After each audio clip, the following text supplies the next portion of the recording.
Yeah, now it is good. Namaskar. Good morning.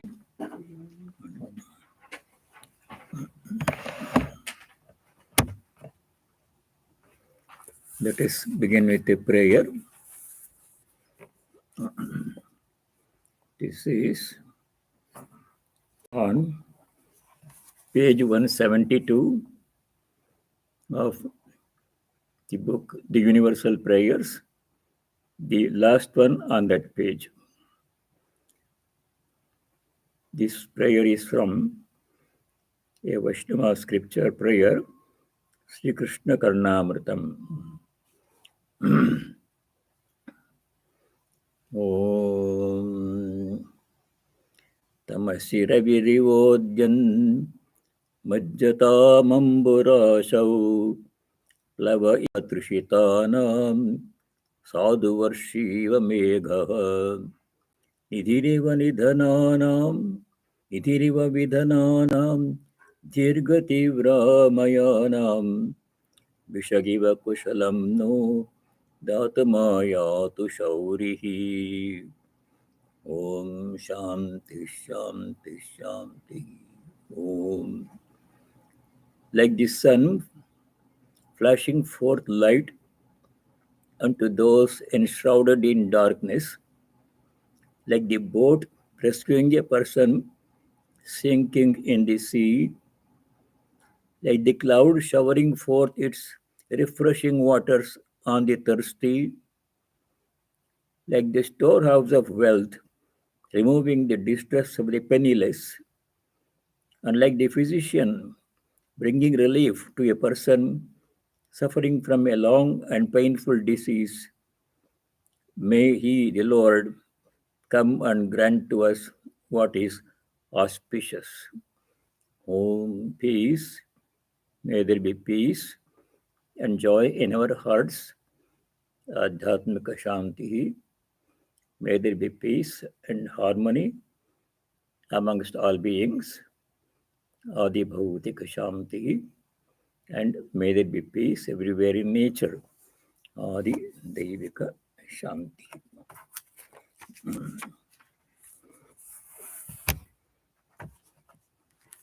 You will notice one thing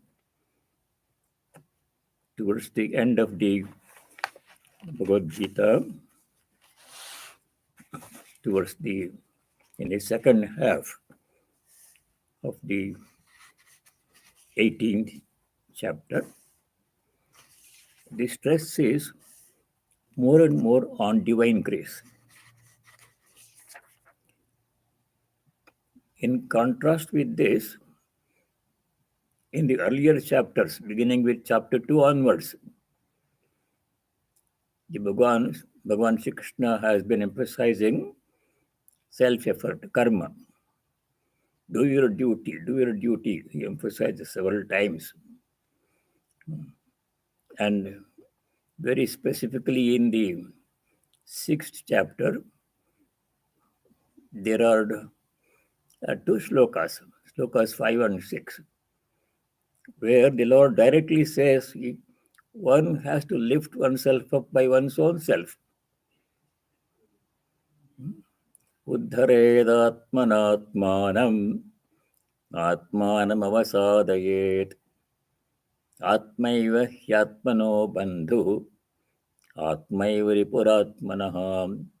One has to lift oneself by one's own effort. Whatever we have to achieve it by our own effort. I am my own best enemy. I can be my own worst. I am my own best friend. I can be my own worst enemy, depending upon how I act. If I engage in self-destructive activity, then I'm my own worst possible enemy. Nobody can do more harm to me than myself. Or if I engage in constructive activities, then I can build myself up. This applies to both worldly activities, engagements, worldly endeavors, and spiritual practice. But towards the end of the Gita, it is all divine grace. That means this does not cancel the previous instruction of self-effort.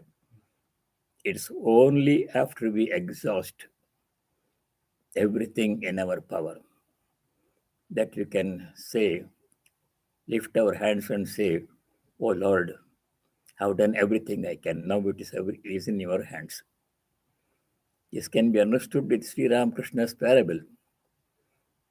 If a cow tied to a pole with a 10-foot long rope has freedom within the 10-foot radius circle. If the cow finishes eating all the grass available to it in that 10-foot radius circle and still hungry and reaching out to grass, but it cannot reach, it is tied. Then it can say, "Oh Lord, I have done everything I can. Now I need your help." Self-effort comes first, then divine grace. Instead of that, if the cow simply sits down there and says, "I want divine grace, I'm hungry. Oh Lord, please appease my hunger," it won't work. Similarly, we have to do our self-effort. The Lord has given us ability to work, ability to think, ability to decide what is right, what is wrong. We wake up. We have to do all of that. And then after having done that, then I say, "I've done my best. Now it is up to you." So that seems to be the instruction here, divine grace. To go back to sloka number 50 in chapter 18, 50 to 57, those 8 verses form one unit. Some of it we did, 52, I think we did. The verses 50 to 58, they contain a set of instructions on how to proceed to achieve self-knowledge or pure devotion after purifying one's mind by doing all work as worship. So in the 46th verse, 1846, the Lord said, "A person achieves perfection by doing all work as worship. Swakarmana tamabhyarcha siddhiṃ vindati manavaha." Any type of work, sve sve karmani abhiratah. A person need not change his line of work. A janitor can achieve perfection by doing his janitorial work perfectly with devotion. It is true. We see in the example, in the case of the janitor Risika in the Dakshineshwara ground. He did not have any scholarship. All he was doing for a living was he was a janitor. That was his profession. He did that. And then sought divine grace from Sri Ramakrishna. And he achieved liberation. Sri Ramakrishna appeared to him on his deathbed when Rasika was about to die, held his hand and led him on. The extraordinary grace Sri Ramakrishna bestowed on Rasika. So any line of work, if we do it as worship, leads to purification of the mind. And we have the story of the Dharma Vyadha story in the Mahabharata. The Vyadha was a meat seller, cutting meat, selling meat. He had knowledge. And the housewife, mother, who was serving her family, cooking, cleaning, she had knowledge. And the young sannyasi who was meditating under a tree in the forest, he had to learn from these two people that by doing one's own duty as worship, one can achieve perfection, purity of mind, which is a prerequisite for progress in spiritual life. So that preparation is done by doing our work as worship. Swakarmana tamabhyarcha siddhiṃ vindati manavaha. Tamabhyarcha, worshipping him. Whom are we worshipping? We have to know. The answer is given in the first line, 1846. Yathā pravrittir bhutanam yena sarvamidam tatam. From whom all the beings have evolved. Whole creation has evolved from the Lord. Yena sarvamidam tatam. By whom this whole creation is pervaded everywhere, in everything he is there. Tamabhyarcha, worshipping him. How? Swakarmana. We're doing our own work as worship. Then what happens? Manavaha, a human being, siddhiṃ indati. There, interpreting the word siddhi, Shankaracharya says, what is siddhi? Perfection. What is perfection? He says, Brahma jñānasya yogyata lakshana siddhi. That means the mind becomes pure and eligible, able to inquire into the nature of Brahman. Brahma jñānasya, inquiry into the nature of Brahman, ultimate reality. With an ordinary unprepared mind, we cannot do that one. We cannot understand anything. Even to understand any subject, the mind has to be clear. And to engage in Brahma jñānasya, inquiry into the nature of reality, one has to be fully prepared with a very pure mind, free from all blemishes, such as anger, lust, greed, narrow-mindedness, pride, jealousy, all these things. How that purity is achieved? By doing all our work, our own work as worship. Simply. One does not have to change anything. One can remain in one's own line of work. And if it is done with the same devotion and love as efficiently as worship, that will lead to purity of mind without expecting fruits for one's own action. Apala prepsuna karma. Without desiring fruit for action, fruit of one's own action for one's own benefit, but doing all action in the largest possible context. If I do something, it should not be only in my interest to benefit me alone. It should benefit as many people as possible. Whatever I do must benefit not just me, but people, members of the family, in the workplace, in the neighborhood, in the society, in the country, all mankind, animals, plants, nature, keeping the largest possible frame of reference in mind, we have to perform all our work, not in a very personal, narrow-minded context. That purity will come. Equipped with that purity, now what else has to be done? That's only the preparation, purity of mind. Now the goal is self-knowledge, atma-jnana, or pure devotion, shuddha bhakti, prema. How to achieve that one? We have to series of disciplines are prescribed by the Lord Bhagavan Sri Krishna after achieving purity of mind.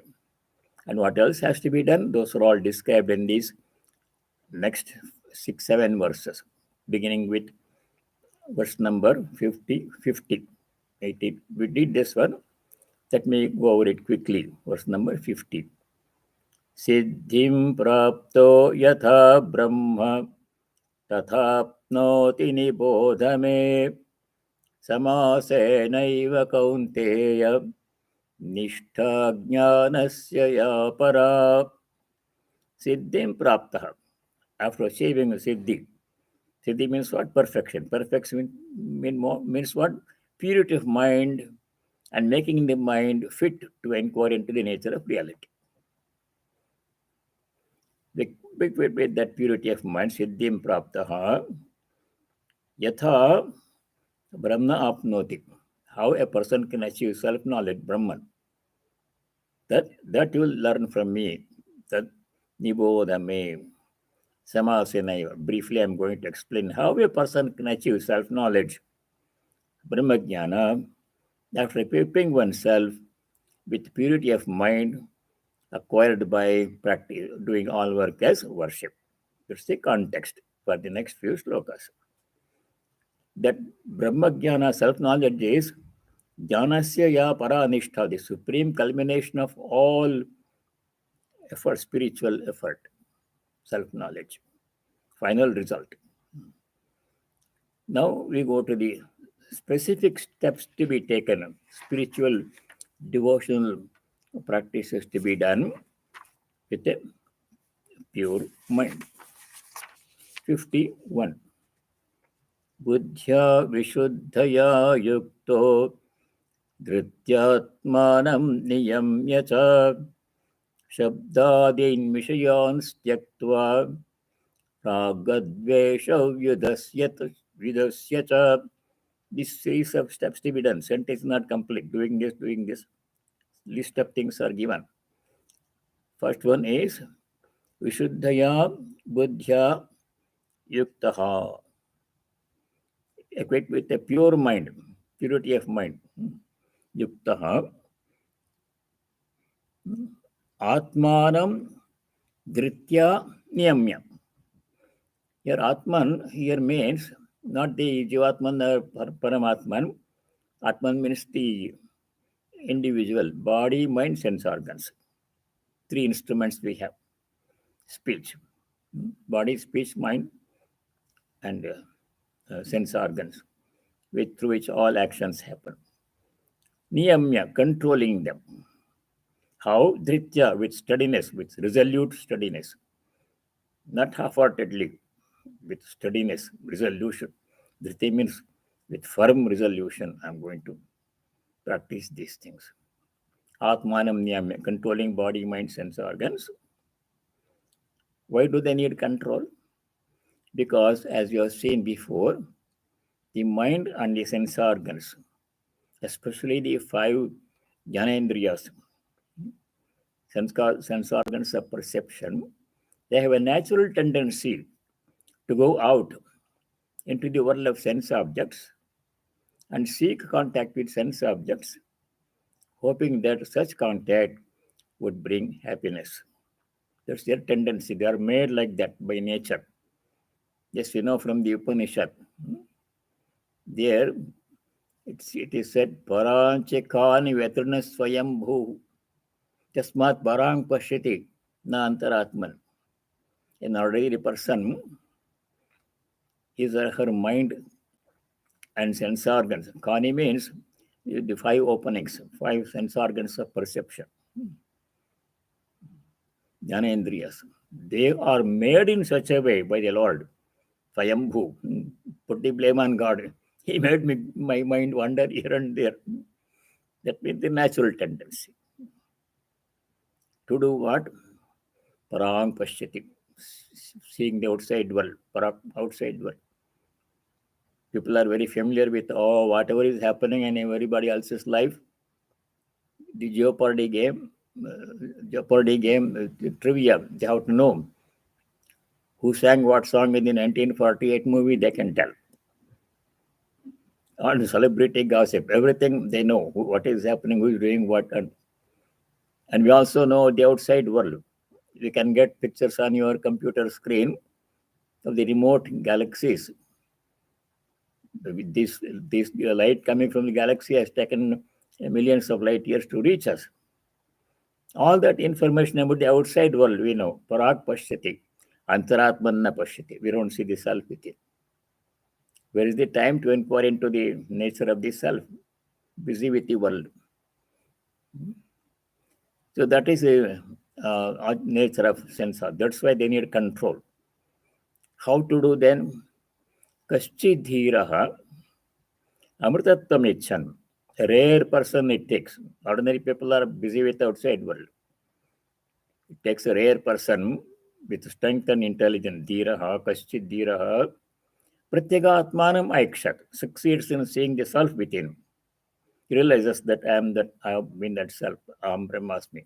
Realization, experience will come. How? Avritta chakshuhu. By making a 180-degree turn, U-turn of the sense organs and the mind from their tendency to go out into the world of sense objects and focusing their attention on the self within. That's what we do in meditation. Meditation We try to cut out all outside sense objects. We don't want to see anything. We close our eyes. We don't want to hear anything. We don't talk to anybody. No cell phone, and no texting, no messages, no phone call. No, not eating, not drinking. Closing our eyes and fixing the mind on the self. Avritta chakshu. Desiring immortality, amritatvam ichan. Such a person, rare person it takes. Most people are not busy with the outside world. Pratyagatmanam aiksha succeeds in seeing the self. That's why it says, Krityatmanam niyamyacha, with firm resolution. Half-hearted effort will not do. Controlling the sense organs, mind. Shabdadein vishayan styaktva. 5 kinds of sense objects. Vishaya means sense object. Objects that we can see with our eyes, things that we can hear, sound with our ears, shabda, things we can touch and feel warmth, cold, soft, rough, enjoyable feeling, things we can smell and taste. All these sense objects have to be given up. All cannot be given up. The attachment to these things, depending on them for happiness, should be given up. Necessities, good. Shabdadin vishayan styaktva ragadveshau vyudasya cha. Controlling our ragadvesha, attraction and aversion. We are guided by our likes and dislikes most of the time in our thoughts, actions, speech. We like to speak what we like to speak, whether it is necessary, true, relevant, timely, and there's not the consideration. I like to say things like to say. I like to eat things which I like to eat. Whether they are good for health or not the main consideration. Raga, attachment. Same thing about aversion. I don't like this, I don't like that person, I don't like this work. Let somebody do it. Dvesha. Giving up these things, not being guided by one's own likes and dislikes, but being guided by what is necessary for one's spiritual progress. Then continuation. What more else has been done? Long list of things to be done. 52.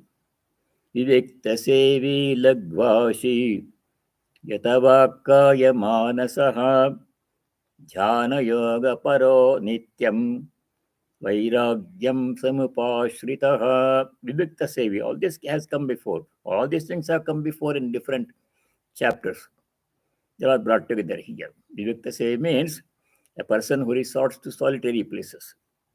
Vivikta desha sevitam aratirjana samsadi, 13th chapter. Resorting to solitary places. Jana samsadi aratihi. Jana means congregation of people, huge crowds. Arati, no, not seeking, no taste for joining huge crowds, staying alone. That is conducive to concentration, thinking about something serious. If you're always surrounded by a crowd of people, nothing can be done. Mind is drawn in 100 different directions. What other people do and think and say all affects us. Vivikta sevi, resorting to holy solitary places. Lagvashi, eating light food. Too much, no, not too much food, not too little food. That we know. Moderation in food, work, relaxation, and sleep. In these 4 things, a yogi has to practice moderation. Not too much, not too little. Where did we study that one? Chapter 6, the chapter on meditation. The 2 shlokas, 16 and 17. There the Lord said, practice moderation in food, in work, in relaxation, and in sleep. Na ati ashnatastu yogosti achaikantamanashnataha. Yoga is not for one who eats too much. Ati ashnataha. Achaikantamanashnataha. For a person who eats too little, yoga is not possible. Then a person who eats, sleeps too much, yoga is not possible. Moderation in work also. Then Yuktahara viharascha yuktacheshtasya karmasu yuktasvapnavabodhasya yogo bhavati dukkhaha. Next sloka. Yukta means controlled, moderate, not too much, not little. Middle part. Swapna avabodha.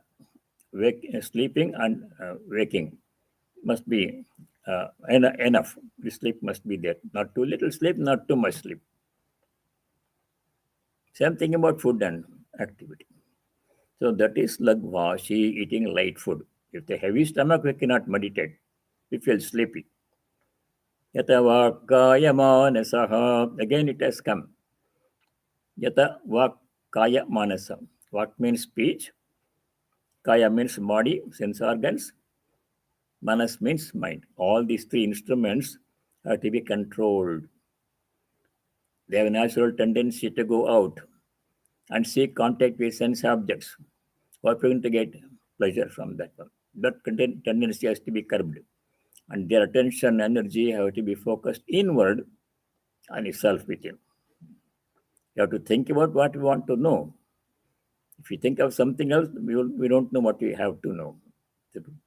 The mind on the self within, meditation, dhyana yoga. Yathā vakkāya manasa, controlling one's own speech, body and mind. In the 17th chapter, Sri Bhagavan Sri Krishna gave detailed instructions, 15 instructions he gave. How to control these three instruments, Trikaranam. 5 instructions on how to control the body, Shariram Tapaha, in chapter 17, verse 14. 5 instructions on how to control the speech, Vamam Tapaha, in chapter 17, verse 15. And 5 more instructions on how to control the mind, Manasam Tapaha, in chapter 17, verse 16. You studied all of those things. You have to remember those things. Jnana yoga paro nityam. Always remaining a meditative mood.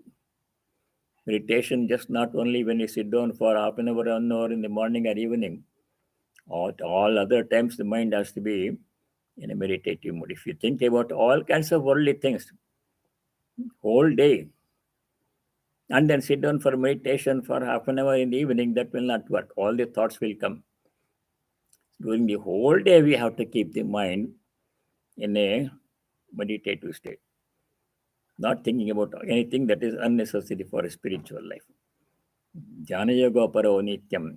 Vairagyam samapāśritaha. Practicing detachment. Vairagya has to be internal for everyone. Householders and monks, everyone. Householders can keep things, they need things, they have to have a place to stay, they have to have money to pay bills, and they have to have food to eat and a job, work to do, necessity. So they can have all these things. But inwardly, they should say, none of this is mine. House is in my name, I can say, refer to it as my house, but now it is not mine. Today I'm living in that house, I call it my house.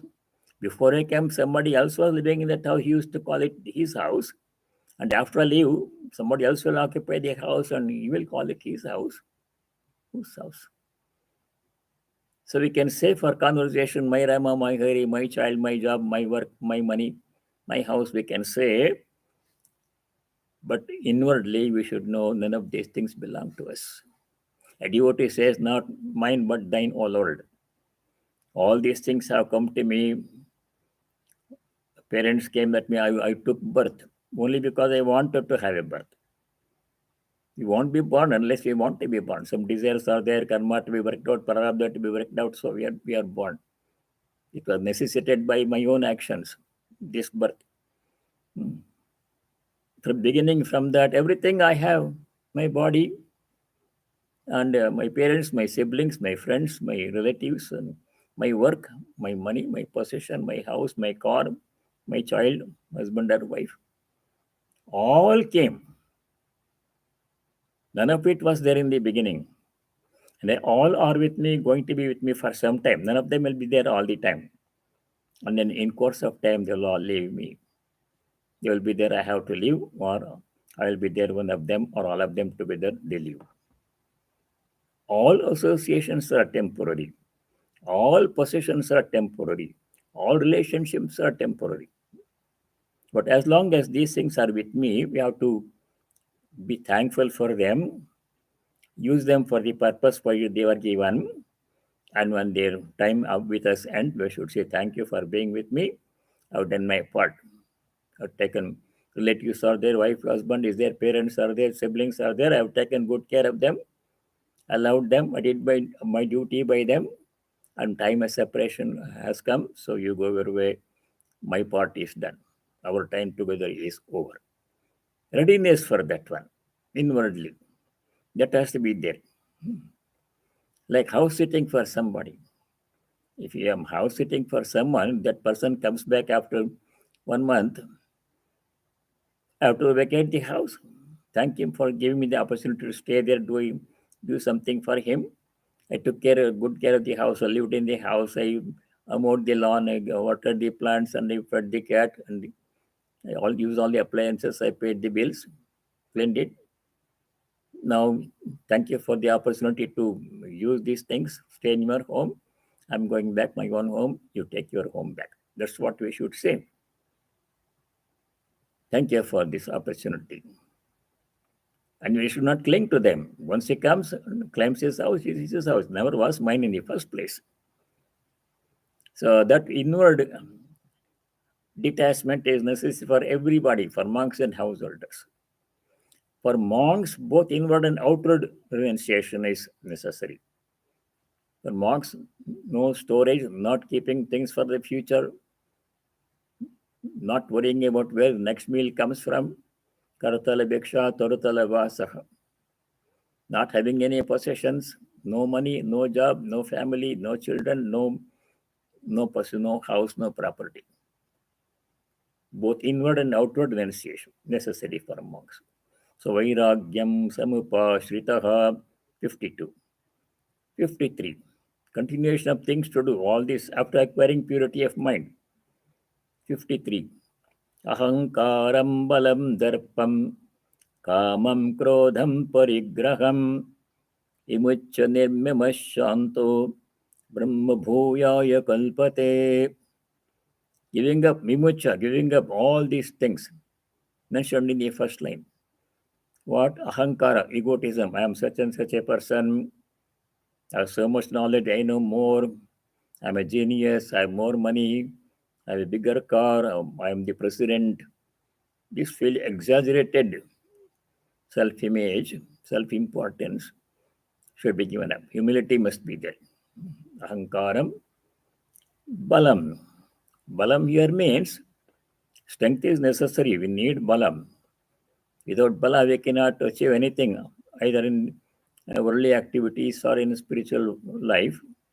Strength is necessary, but that should not be brute strength. Balam balavata masmi kamaraga vivarjitam. 7th chapter, Loka 11. I am strength, balavatam balamasmi, of the strong. What kind of strength? Kamaraga vivarjitam, free from kama and raga, free from desire, uncontrolled adharmic desire, and attachment. That strength is good.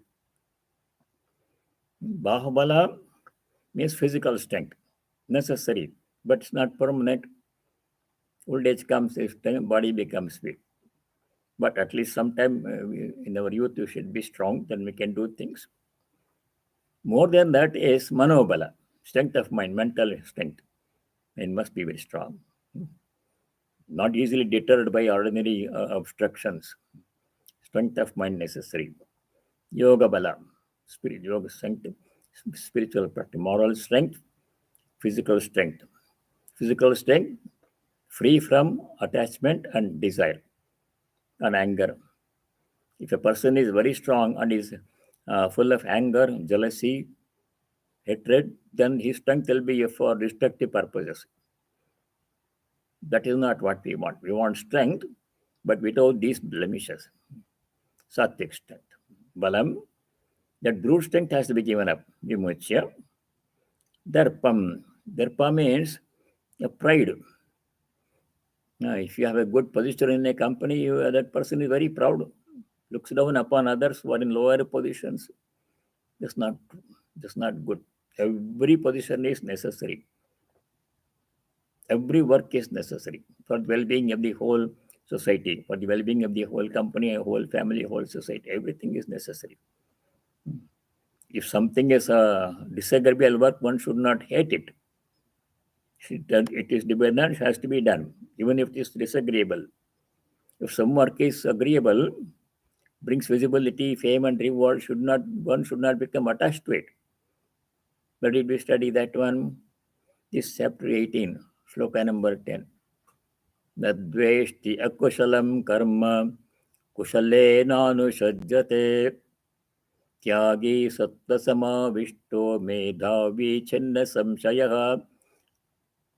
Akushalam karma nadveshti. Akushalam karma means unpleasant work, disagreeable work. Cooking, cleaning, routine work. Nobody wants to do. Everybody wants to do something glamorous. Kushale karmani na anushajjate. If the work is attractive, agreeable, then people become attached to it. They should not be there. Regardless of that, one has to do what is necessary. Niyatam kuru karmatvam, we have been told. Kamam, desire, uncontrolled, adhanmic desire has to be given up. All desires are not bad. Desire to become a good person, desire to get more knowledge and devotion, desire to worship God, those desires are good. But other bad desires we should give up. Kamam, krodham, anger should be given up. Great enemy of man. In the 16th chapter we studied, there are 3 gateways to suffering. These are what? Kama, krodha, lobha. Trividham narakasyedam dvaram nashanam atmanaha. 1621. Narakasya trividham dvaram. 3 gateways. What are they? Kama, krodha, lobha. Tasmad etatrayam tyajet. Therefore, these 3 things have to be given up. That's what he's saying. Kamam, krodham, parigraham. Parigraha means a tendency to acquire things more than what are necessary. Basic minimum things we have to keep. Householders can keep a little bit more extra, little bit extra money they can save in for a meeting and force in expenses. Some health problem expenses may come. Children's education, those things they may keep. But for monks, no possession at all. Only one meal at a time. That is aparigraha. Parigraham tyaktva, practicing aparigraha. Vimucha, giving up all these things, instructions. Then nirmamaha, shantaha. Nirmama means not entertaining notion that this is mine. Mama means mine. If you really think about what is mine calmly, we discover nothing is mine. We refer to so many things as mine. My house, my work, my child, my body, my money, none of them belong to us. Not even the body. If the body were mine, I would have control over it. I could keep as long as I want it in the condition I want it. Everything we have that we call mine, none of them is mine. The only thing that we can really call mine is our karma that we do. Good karma, bad karma we do, that will stay with us even after we leave the body. All other things will leave. Nothing is mine. Nirmama. Devotee says, not mine, but thine, O Lord. Everything belongs to God. But these things have come to me. The Lord has given to me. He has given to me a family. He gave me my parents. He gave me my siblings and a spouse and children, a job and money, house. Everything He has given because I wanted them. And after some time, they will be taken away. They were never mine in the first place. Though I may refer to them as mine when I have them, they are not mine. It's okay to say mine. As the Sri Ramakrishna's parable says, a lady helping in a domestic help in a rich man's house in city, she refers to that owner's house as my house, my garden, my kitchen, my Rama, my Hari, she says. But she knows none of them belongs to her. They are not hers. So we can say mine in conversation, but we should know nothing is mine. They're all with us for some time, for a purpose, then they leave, and we are free. So we're in conversation, okay to say, my house, my Rama, my Hari. So in the monastery where I live here, Swami Atmaganja very kindly gave me a very nice room with windows on three sides, beautiful room, downstairs, so I don't have to climb stairs. I refer to it as my room. I tell Kumar, my Gita book is on my desk in my room. But I know it's not my room. I didn't build it. I don't own it. Now I call it my room. Somebody else will come occupy the room after I leave, and that person will call it my room. Whose room it is? Not mine. So inward detachment. Nirmamo bhutva. That instruction came in chapter 3, verse 30. Nirmamo bhutva. When we do any work, we should say, not mine. The result is not mine. Work is also not mine. I am doing it as an offering, as seva, as service, in the interest of all. Nirmamo bhutva. Nirashi bhutva vigatajvaraha. 330. 5 instructions are given there. One of them must to practice nirmamatva, free from the notion of I and mine. Nirmamaha shantaha, keeping the mind calm under all circumstances. When everything is going well, people can be peaceful. But the test is, when something goes wrong, can I still be peaceful? That is the question. So, throughout the Gita, the Lord has said, maintain equanimity, samatvam yoga vichyate. Equanimity in success and failure, siddhya siddhyo samo bhutva samatvam yoga vichyate. 248. Siddhi means success in what we do. Siddhi means failure. Sometimes we succeed, sometimes we fail. Win some, we lose some. When failure comes, I should remain unperturbed.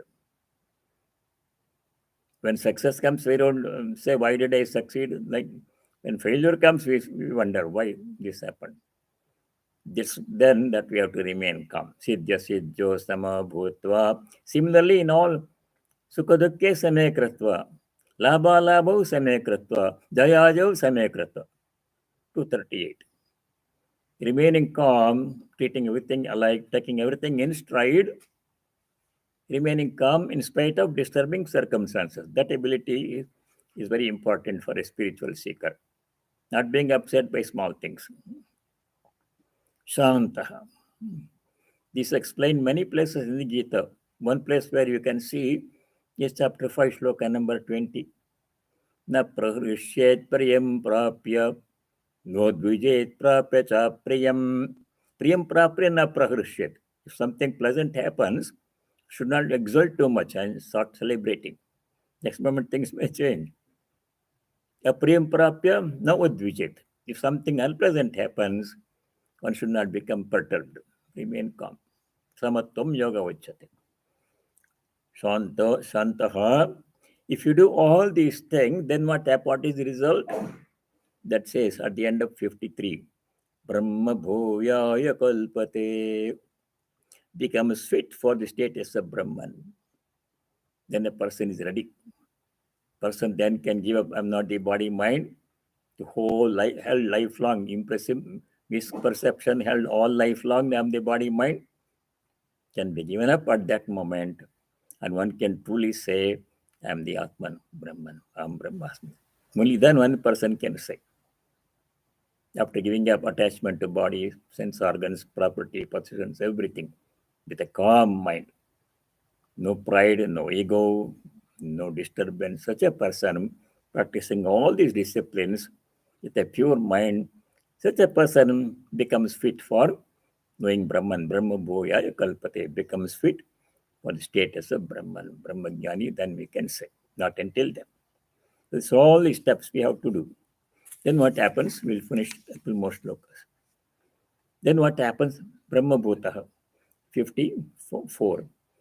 Brahma bhuta prasannatma na shochati na kankshati samas sarveshu bhuteshu madbhaktim labate param. See, Brahma bhoyaya kalpate, self-knowledge will come, param bhaktim labhate, my pure devotion will come.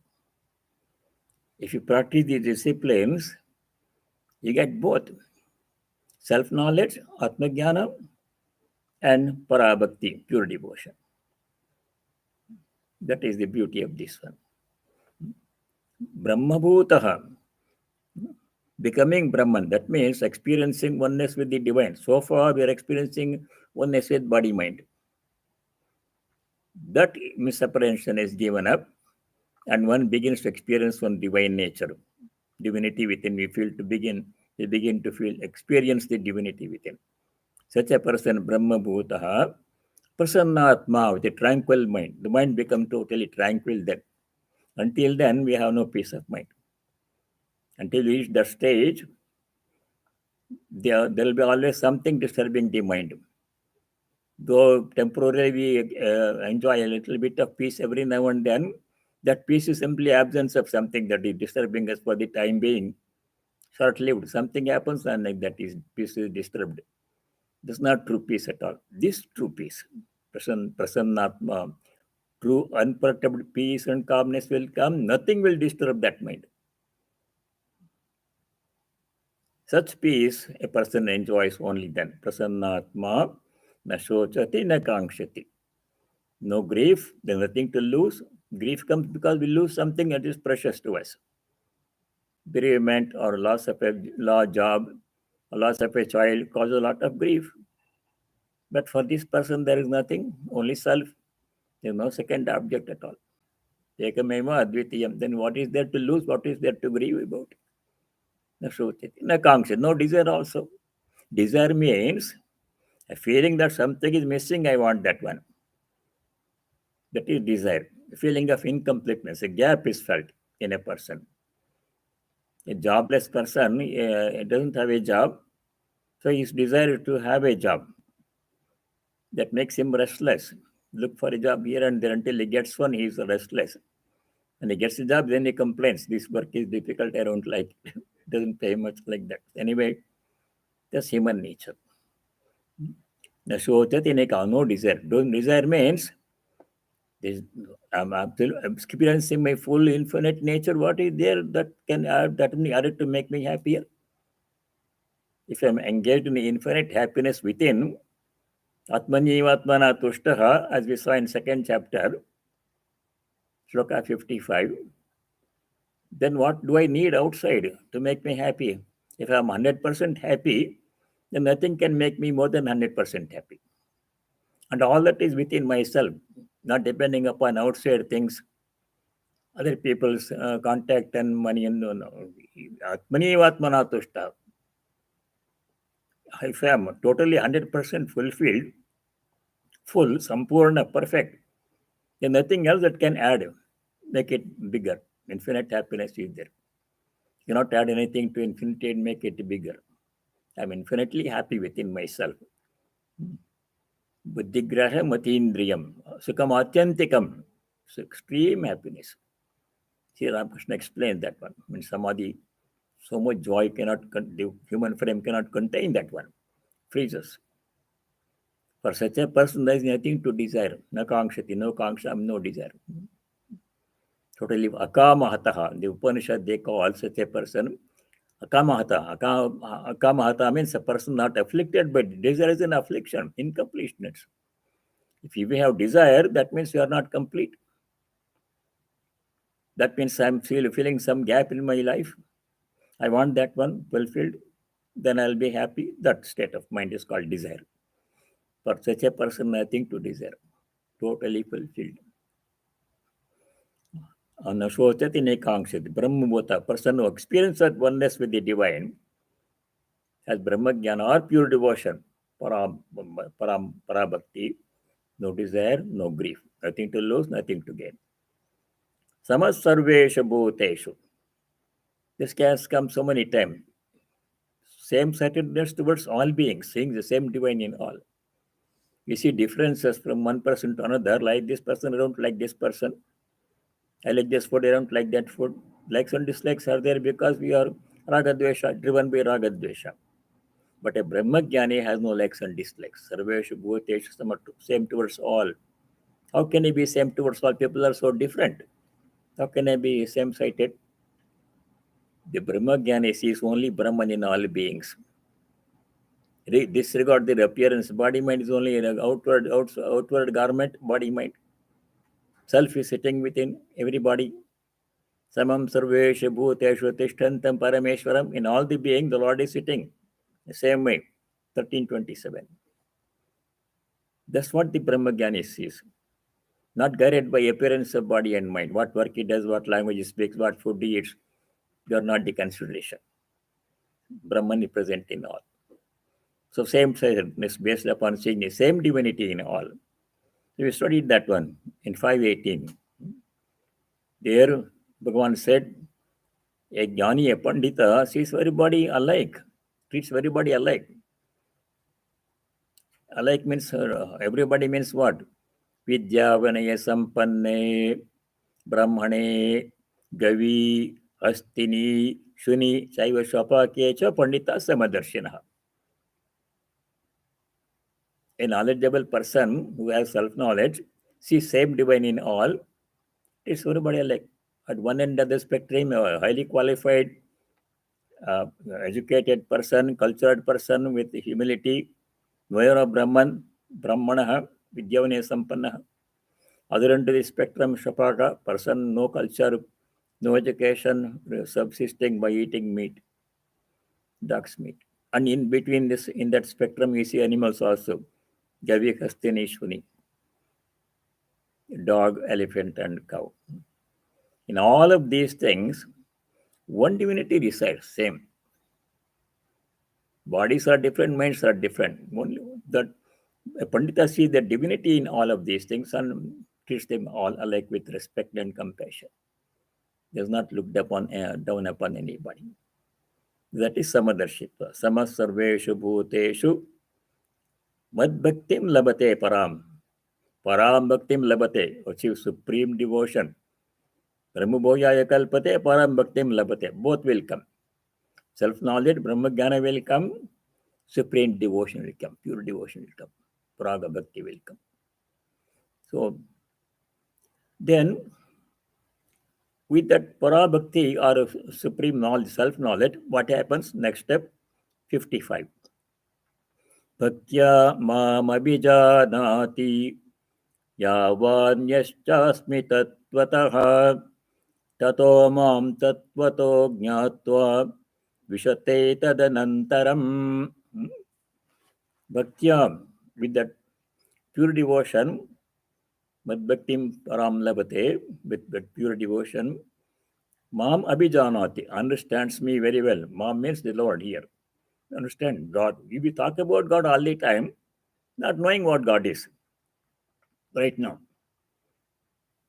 So many books on God, but what is God? We have no idea. Then knowledge of God will come. Bhaktya, by that devotion or self-knowledge, mam abhijanati, understands me. Yavan, my immanent aspect. Whole world, God's presence is there in all and everyone. This person can see divine presence in all. Yo mam pashyati sarvatra, sarvam tamaye pashyati. He who sees me in all and all in me. That did we study that one? 6:30. That knowledge will come, seeing same divinity in all. That experience, seeing the same divine in all, that will happen. Bhaktya mam abhijanati, knows my true nature, both my immanent nature, yavan, yaschasmi, who am I, my transcendental nature. Everything a person will know completely, accurately, totally. Until then, only talk about God. Only then we know what God is. Tato mam tattvato jñātva, then knowing me in reality, tatvata as I am, not as I am imagined or speculated about. What happens? Vishate tadanantaram, enters into me. This is not like a person standing outside a building, entering into the building when the door is open, not like that. We regain our self-knowledge. That knowledge which of our true nature, which is divine, is always there, which was not felt until then. only body, mind were felt, that true knowledge of oneself, who one is, will dawn on that person. Not dawn of self-knowledge will come. Who a person is, who God is, who others are. All one divinity, same divinity here, in everyone else, in everything else. That total knowledge will come. And devotion and that knowledge are one and the same. They are not different. They appear to be different at the beginning. Bhakti and Jnana appear to be two separate paths in the beginning. They are. The methods are different, paths are different. But the goal is the same. Phalekatvat. It's just like climbing a mountain. If there are 4 different camps trying to climb Mount Everest, one camp on the Indian side, one on the Tibet side, one some Nepal side, from China side, they're all far away from each other at the base. But as they climb towards the summit, they all approach each other. At the summit, they all meet, regardless of what path they followed. So, self-knowledge and bhakti are like that. One at the summit, different at the starting point. Praktya mamabhijanati yavanyashchasmi tattvataha tato mam tattvato jñātva vishate tadanantaram. Becomes totally one with the divine. The separation, feeling of separation, I am separate, God is separate, will go away. There is only one, and that is I, that is He. That is culmination of all knowledge and devotion, culmination of both of them together in the same person. Jnani also will be a bhakta. If you take Ramana Maharshi's example, or Swamiji's example, people thought Swamiji was a jnani talking about self-knowledge, but he was so much devotion inside. Same thing what Ramana Maharshi tears used to come and devotees used to chant verses from the Tamil scriptures. So much devotion. Swami Turiyananda, the same thing. Jnana, Bhakta, everything was there. Then we do 56. We'll stop. This knowledge, self-knowledge and pure devotion will come by the grace of God. Our self-effort is needed, but it happens mostly entirely by the grace of God. The grace of God will not come unless we do our self-effort. It says in one of the letters, Swami Turiyananda wrote, if you take one step towards God, God will take 10 steps towards you. And he said, this I know from experience, he says. That one step you have to take first. Then he will take 10 steps towards us. It's all his grace that makes all this possible. But our effort is needed to tell God I am interested. Just like a child playing with the toys. As long as it is playing happily with the toys, the mother is watching. She lets the child play as long as it wants with the toys of fame, world, family, job, children, grandchildren, all this money, these are toys, worldly toys. People are happy with them. As long as they're happy with them, it's okay. God is watching, He's waiting. But when a person becomes tired of all these things and says, I want only you, and he cries for God, then God is ready with open arms. Mother will come and take the child and comfort it. And that first step is our responsibility. The rest of it happened by his birth prasada. That's what we study in 56. Sarva karmanyapi sada kurvano madhyapashrayah mat prasadadavapnoti shashvatam padamavyayam. Mat prasadat, by my grace. We see here divine grace. In the earlier chapters, all self-effort, do this. Niyatam kuru karmatvam, karmajyayo shakarmanaha. You must be engaged in activity. Inactivity is not good, he said. Now he says, mat prasadat. After having our first step we have taken, purifying the mind by doing all work as worship, then taking the few steps towards God, then he is there. We become one with him. Then we know what truly God is. Until then, we don't know what you're talking about. God all the time. Sarva karmani pi kurvanaha. Though a person engaged in all kinds of activity, We don't have to give up work to realize God. Because work is the means to realize God. All work should be considered as opportunity for spiritual practice. All work is spiritual. All work is worship. Why do you detest work? You welcome work. Because my work is my worship. Then I see God. Sarvakarmani kurvana api. A person go engaged in all the activities. Madhyapashrayaha, depending upon God. All other dependence on which we usually depend should be given up. We depend only on God. We only refuge. If you take refuge in money, it will not save us. People think if I have a lot of money, I don't need God, I don't need anybody else. I can be my own independently, I can lead. Not possible. What will you do with the money?